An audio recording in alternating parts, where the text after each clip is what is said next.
হজরত ইবনে আব্বাস রাজি আল্লাহ তালা আনহু হইতে বর্ণিত আছে যে হজরত জিবরাইল আলাইহিসাল্লাম রাসূলুল্লাহ সাল্লাল্লাহু আলাইহি ওয়াসাল্লামের নিকট আরজ করিলেন, আমাকে বলুন, ঈমান কাহাকে বলে?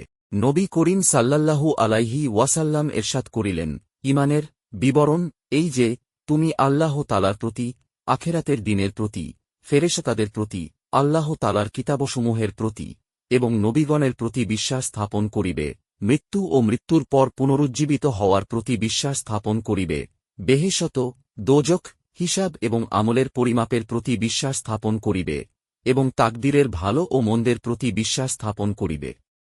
হজরত জিবরাইল আলাইহিসাল্লাম আরজ করিলেন, আমি যদি এই সকল বিষয়ের প্রতি বিশ্বাস স্থাপন করি তবে কি আমি ঈমানদার হইয়া যাইব?